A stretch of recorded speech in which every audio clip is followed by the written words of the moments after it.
उसकी बॉडी काम नहीं कर रही थी, शरीर पूरा काम करना बंद कर दिया था और ब्रेन में इतनी चोटें आई थी कि ब्रेन में शुद्ध नहीं था, स्वयं की श्वास नहीं ले सकता था, ब्रेन काम नहीं कर रहा था, शरीर पूरी तरह से बेकार हो चुका था।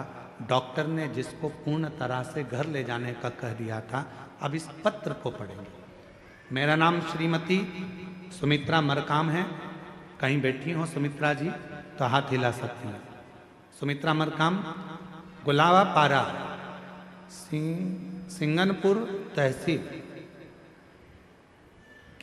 केशकाल जिला, कोंडगांव, छत्तीसगढ़। ठीक है, ठीक पढ़े हैं? थोड़ा गड़बड़ हो जाए तो तुम लोग पढ़ लेना, ठीक है? पत्र इसलिए हम तुमको साथ में पढ़ा रहे हैं। एलईडी पर चल रहा है, अरे टीवी पे चल रहा है। हाँ, तो साथ में पढ़ते रहना, अगर कहीं गड़बड़ हो तो तुम लोग भी पढ़ लोगे। गुरुजी, भोले बाबा की महिमा का क्या गुणगान करूँ? कहीं बैठी हो तो जीजी आ सकती हैं बेलपत्र लेने के लिए। मेरा नाम श्रीमती सुमित्रा मरकाम है, गुलाबपारा, सिंगनपुर तहसील, छत्तीसगढ़ की निवासी हूँ। गुरुजी, भोले बाबा का मैं क्या गुणगान करूं? मेरे पास कोई संत नहीं है। 5 सितंबर 2024 को मेरे भाई रोड एक्सीडेंट हुआ तो हम उनके जगदलपुर डिमरापाला अस्पताल में ले गए तो डॉक्टरों ने इलाज शुरू किया। डॉक्टर ने कहा इनके सिर में बहुत गहरी चोट लगी है, सिर का ऑपरेशन करना पड़ेगा।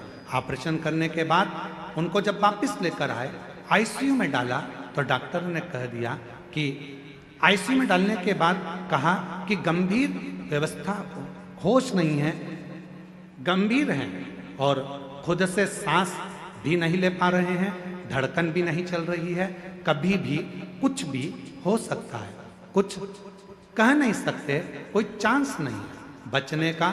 हमें कुछ समझ में नहीं आ रहा था, तभी हमने गुरुजी आपका बताया हुआ उपाय स्मरण किया। दीदी और जीजा जी से प्रतिदिन शिवजी का चढ़ा हुआ रुद्राक्ष का जल उसके शरीर में लगाना शुरू किया और शिवजी पे चढ़ा हुआ बेलपत्र को बेड के नीचे रख देते और श्री शिवाय मंत्र का जाप उसके कानों में कहना प्रारंभ करा। गुरुदेव, उसके शरीर में कोई हलचल नहीं थी, उसका शरीर काम नहीं कर रहा था, वो बोलता नहीं था, सांस नहीं थी, धड़कन नहीं थी।